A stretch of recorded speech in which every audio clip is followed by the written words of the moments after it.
Uma vida inteira pela frente, uma possível carreira como médica e muitos, mas muitos sonhos tirados de uma jovem chamada Natalee Holloway, quando ela desapareceu em 2005 durante uma viagem de formatura para Aruba, no Caribe. Coincidência ou não, o local em que Natalee foi vista pela última vez se chama Carlos and Charles, o mesmo local em que 7 anos antes, em 98, Amy Bradley, uma turista americana, foi convidada para ir e que também desapareceu. Esse caso da Amy eu já contei aqui no canal e muitos afirmam que as pessoas responsáveis pelos dois casos estão conectadas e possivelmente ligadas ao tráfico humano. Vamos então ao caso de hoje.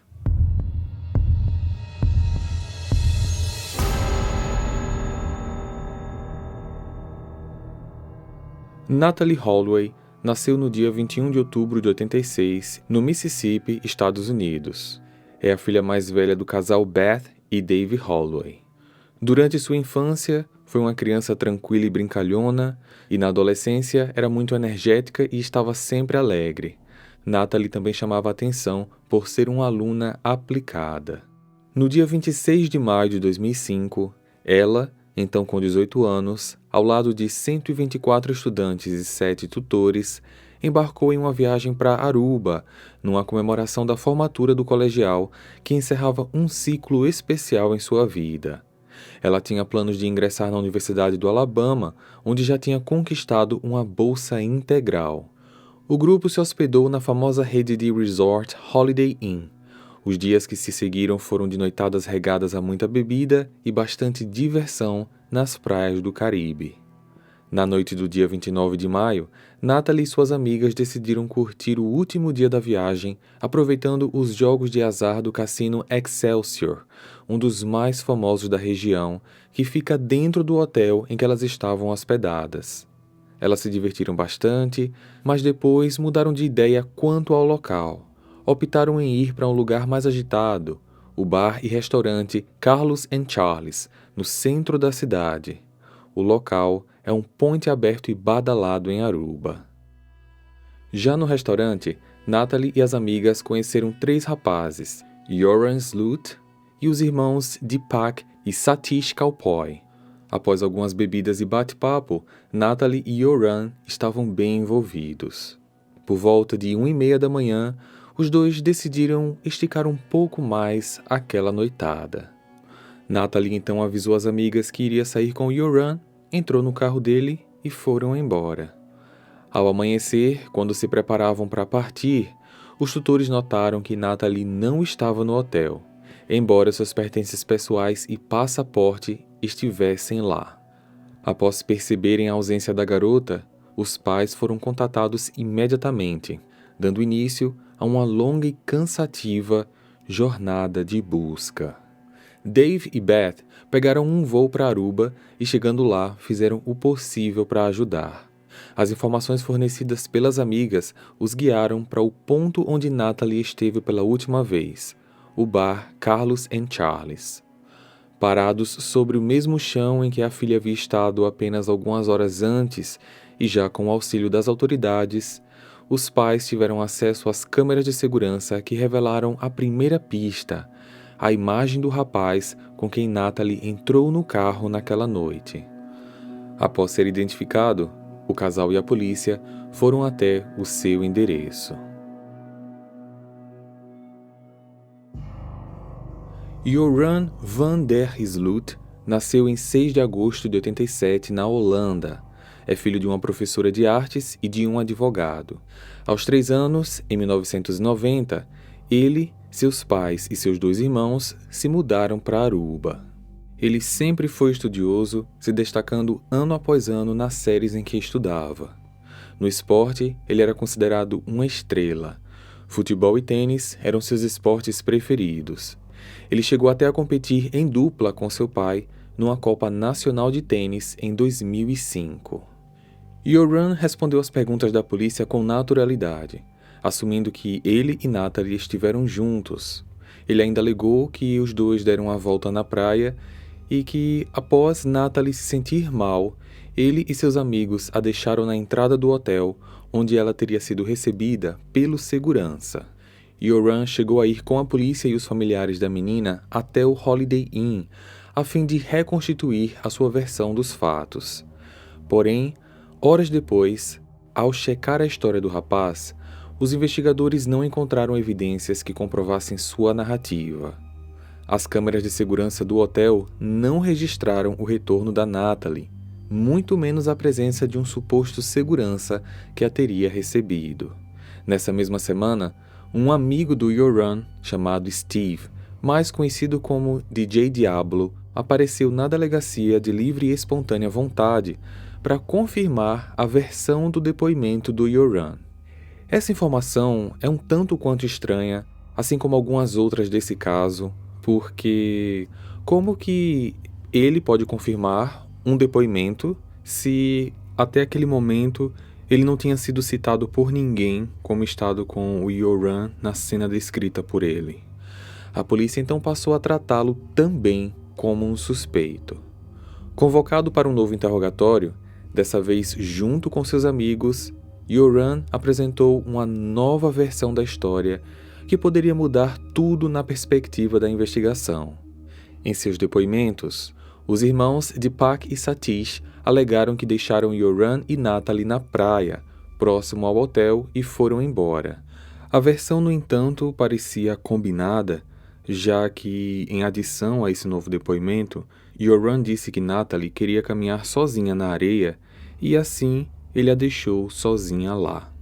Os depoimentos ficavam cada vez mais confusos e, com isso, no dia 17 de junho, 4 pessoas foram presas preventivamente: Yoram, os irmãos Cowpoy e o DJ Diablo. Eles foram presos como suspeitos de um possível crime. 6 dias depois, no dia 23, o pai do Yoram, o advogado Paul, também foi preso, mas por ser suspeito de encobrir o crime do filho, através de alguns depoimentos também desencontrados que foram dados por ele. Contudo, sem maiores evidências, a polícia não podia mantê-los presos por muito tempo e logo todos foram libertados. A decisão da polícia local gerou indignação nos Estados Unidos e, com poucos dias, o FBI assumiu o caso. À medida que as investigações avançavam, novas pistas surgiam. Algumas delas eram bem intrigantes, como o fato de que na madrugada do dia 30, entre as 2 e 4:30 da manhã, ou seja, meia hora depois dela ter sido vista pela última vez, o cartão eletrônico que dava acesso ao quarto da Natalie no Holiday Inn Hotel foi usado 3 vezes de acordo com os registros. É importante ressaltar aqui que a Natalie dividiu o quarto com mais 2 amigas e que esse quarto tinha uma porta extra virada para a praia. Ela tinha acesso tanto pelo corredor interno do hotel como pela porta de frente para o mar, e este lado do hotel não tinha câmeras. Esse fato do cartão magnético trouxe 3 hipóteses. Primeira, Natalie voltou ao quarto algumas vezes para pegar algumas coisas, por exemplo, cigarros, camisinha, etc. A segunda hipótese, um pouco fraca, mas diversas fontes de pesquisa comentam sobre isso, é da possibilidade de que quem foi ao quarto foram algumas das amigas que provavelmente tinham trocado os cartões com a Natalie sem querer. Mas as amigas não se recordam de terem ido ao quarto na madrugada e, como o cartão foi registrado 3 vezes como utilizado, pelo menos uma das vezes elas poderiam se lembrar que foram. A terceira e última hipótese é que uma terceira pessoa estranha, que em posse do cartão dela, foi ao quarto para roubar. Contudo, nada foi roubado do quarto. Mesmo criando essas 3 hipóteses, a polícia não foi a fundo para investigar, e eles meio que arquivaram essas teorias. Conforme o caso se tornava cada vez mais popular, novos personagens e teorias foram surgindo nesse mistério. Semanas depois, uma garota foi à delegacia denunciar que foi atacada por um homem no mesmo lugar que Yoram alegou ter deixado Natalie. Essa vítima, nessa ocasião, conseguiu fugir. Algumas testemunhas oculares disseram ter visto 3 homens desovando um corpo num terreno baldio. Surgiu ainda uma teoria que envolve tráfico humano, onde Yoram e seus amigos estavam envolvidos. Após investigadas, as histórias não tinham fundamento nem ligação com o caso Natalie e, mais uma vez, as informações foram arquivadas. Soma-se a tudo isso os incontáveis relatos mentirosos de Yoram que atrapalharam e muito o trabalho dos oficiais. Sempre que ele dava qualquer declaração sobre o assunto, sua versão mudava. Nós fomos até o meu apartamento. Depois disso, eu a deixei na praia. Fomos observar a vista do mar, de um farol. Estávamos se curtindo. Ela dormiu na areia e eu fui embora. Na frente do pesqueiro. Foi a última vez que eu a vi. Ela queria ver tubarões e eu não falei mais com ela. Eu a levei de carro até o bar. É óbvio que tantas mentiras dificultaram ainda mais a procura por Natalie, mas a falta de proatividade das autoridades locais tornou-se alvo de críticas rapidamente, uma vez que as imagens das câmeras de segurança da cidade não foram requisitadas até a data que elas expiraram, e sempre que um suspeito era preso, eles soltavam dias depois. Alguns chefes da polícia chegaram a dizer, mesmo sem provas, que Natalie faleceu por abuso de drogas e alguém sumiu com o corpo. Todos acreditavam que a polícia era corrupta, principalmente porque Yoram era afilhado de um dos chefes da delegacia. Foi aí que os pais de Natalie decidiram oferecer uma recompensa de quase $1 milhão para quem tivesse quaisquer informações sobre o paradeiro da filha.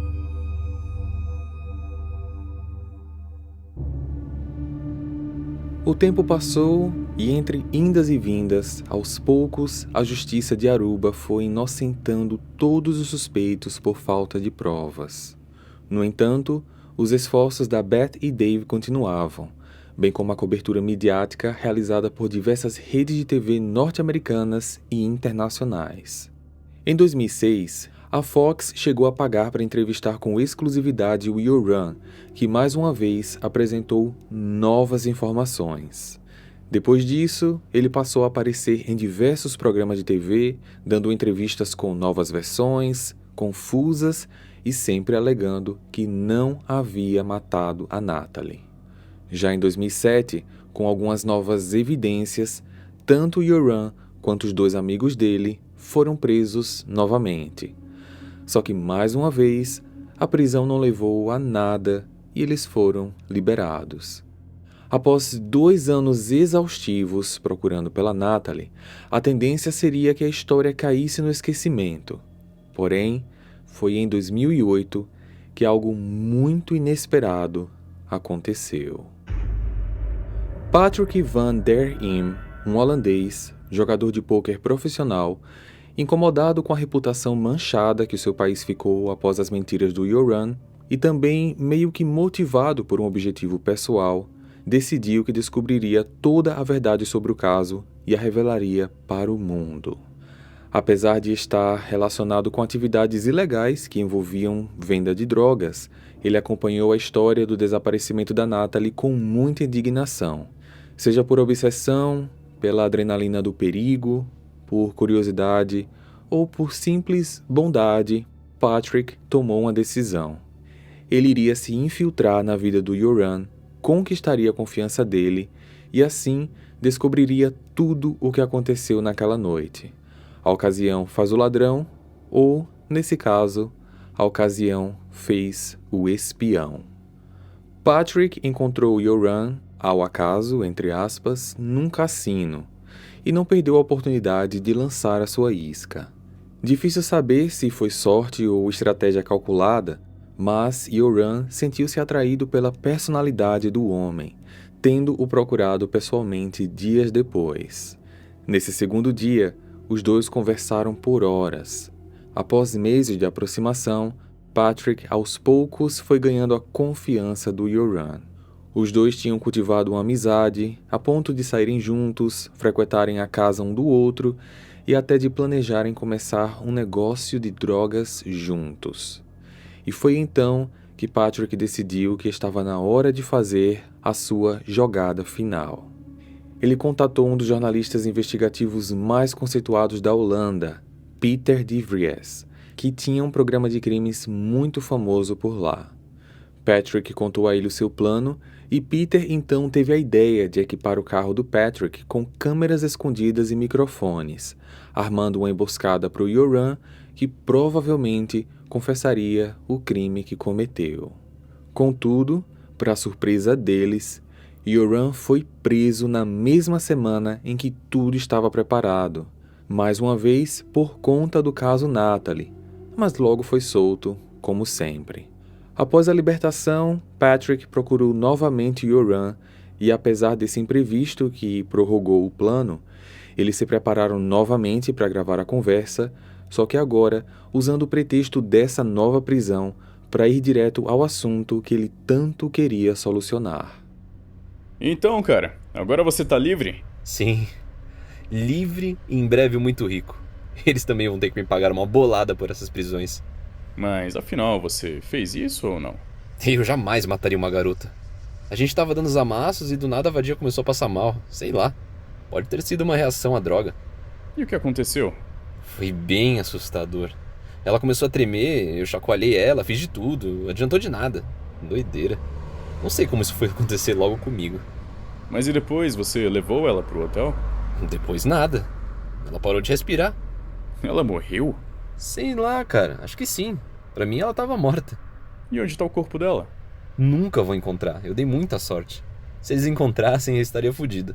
Mas peraí. O que você fez, hein? Digo, como é que você fez pro corpo da mina desaparecer completamente?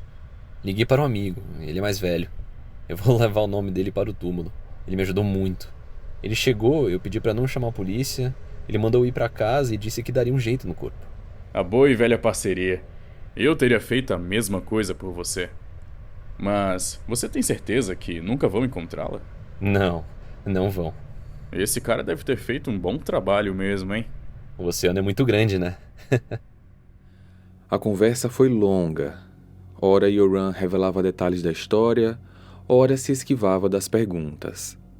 A reportagem investigativa do Peter correu pelo mundo, lançando luz sobre uma possibilidade mais concreta e plausível do que poderia ter acontecido com a Natalie. Após a divulgação desse material, Yoram informou publicamente que tudo era mentira e que ele estava fingindo o tempo todo, como sempre fazia. Nos dias subsequentes, Yoram chegou a dar diversas entrevistas fazendo mais confissões, chegando até mesmo a dizer para uma repórter que ele havia vendido a Natalie como escrava sexual para um traficante. Ele continuava dando declarações e as desmentindo pouco tempo depois, justificando que precisava de dinheiro, já que todas essas entrevistas eram pagas. Aparentemente, seu maior objetivo era despistar as autoridades. Essas inconsistências de informações eram táticas bem aproveitadas por ele mesmo em sua defesa, já que suas próprias palavras não tinham mais credibilidade. No fim, o seu advogado conseguiu encontrar brechas no próprio material gravado que fizeram com que, mais uma vez, Yoram permanecesse livre. Em 2010, 5 anos depois do desaparecimento, ele aplicou um golpe na família da Natalie, os enviando um e-mail pedindo dinheiro para revelar exatamente onde estava o corpo dela.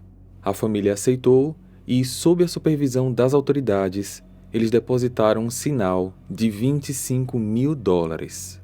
Ao pegar o dinheiro, Yoram sumiu. Na verdade, ele foi para o Peru. E sabe como descobriram isso? Porque lá ele foi preso novamente, mas dessa vez suspeito de um assassinato brutal. Stephanie Flores, de 21 anos, filha de um político da região, foi encontrada sem vida dentro de um quarto do Hotel TAC, na capital do país, Lima. Apesar de usar um nome falso na reserva do hotel, quem foi visto acompanhado dela entrando no quarto e saindo sozinho na manhã seguinte? Yoram. No dia 30 de maio, Yoram conheceu Stephanie no cassino Atlantic City e a convidou para o seu quarto de hotel. 2 dias depois, o corpo da garota, brutalmente espancado, foi encontrado lá dentro. Inicialmente, Yoram disse ser inocente, mas confessou depois de 4 dias de interrogatório intenso, dizendo que a havia assassinado após um acesso de raiva. Segundo ele, o que aconteceu foi o seguinte: enquanto os dois estavam jogando pôquer no quarto, uma mensagem sobre a Natalie apareceu em seu laptop. Stephanie, ao ver o nome Natalie na tela, associou o rosto do Yoram ao caso e o confrontou. Ela começou a bater nele e ele passou a se defender, mas a coisa toda tinha saído do controle. Ele bateu no rosto dela com o cotovelo, colocou as mãos em seu pescoço, bateu a cabeça dela contra a parede e a sufocou com uma camisa. Mas, como já era de se esperar, dias depois ele trouxe uma nova versão.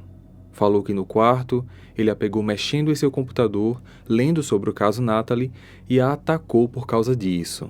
Nesse segundo depoimento, ele disse que não pretendia fazer aquilo, mas ficou com muita raiva ao perceber que ela estava se intrometendo demais em sua vida. Por conta desse crime, no dia 30 de janeiro de 2012, Yoram foi sentenciado a 28 anos de prisão a serem cumpridos lá mesmo no Peru. Ainda em 2012, a família da Natalie entrou com um pedido na justiça para a emissão de uma certidão de óbito, o que foi prontamente acatado pela Corte dos Estados Unidos. Em 2014, Yoram se casou com uma peruana chamada Lady Figueroa, quem ele conheceu quando ela visitava outro presidiário um ano antes, em 2013. O casamento aconteceu dentro da prisão e, apesar de ter sido privado, a mídia cobriu em peso do lado de fora a chegada de Lady para a cerimônia. Aos repórteres, ela disse que o seu noivo era sensível, gentil e não um monstro. Lady estava grávida na época do casamento e poucos meses depois deu à luz a uma menina. Contudo, em 2022, depois de 8 anos de casados, Yoram pediu divórcio, pois atualmente ele está em um relacionamento com Eva Pacorruanaco, uma detenta de um presídio feminino de Lima, que foi presa quando tentava levar drogas para ele na prisão. Em junho de 2023, Yoram foi extraditado para os Estados Unidos para ser julgado lá pelo crime de extorsão, referente ao golpe financeiro que ele deu na família da Natalie. Tanto o pai dela quanto a mãe escreveram livros contando suas perspectivas sobre todo o caso. A história ainda ganhou uma versão para os cinemas e diversos documentários foram produzidos. Hoje, Beth Holloway é palestrante e tenta ajudar com palavras outras famílias que passam pela mesma situação. Famílias com entes desaparecidos sem qualquer sinal dos seus paradeiros. Recentemente, em outubro de 2023, depois de 18 anos do acontecido, Yoram fez uma nova confissão. Ele admitiu ter tirado a vida da Natalie com um bloco de concreto depois que ela rejeitou as suas investidas íntimas. Ele disse que colocou suas mãos nas partes íntimas dela, ela revidou, lhe dando uma joelhada na virilha, e ele respondeu a espancando com um bloco de concreto. Depois, ele decidiu empurrá-la no oceano. Apesar dessa ser uma versão que a família quer aceitar, a polícia ainda precisa investigar essa situação para achar provas se isso realmente é verdade ou mais uma de suas mentiras. Yoram continua preso, pagando pelo crime contra Stephanie, mas em relação ao acontecido com a Natalie, ele é apenas considerado suspeito.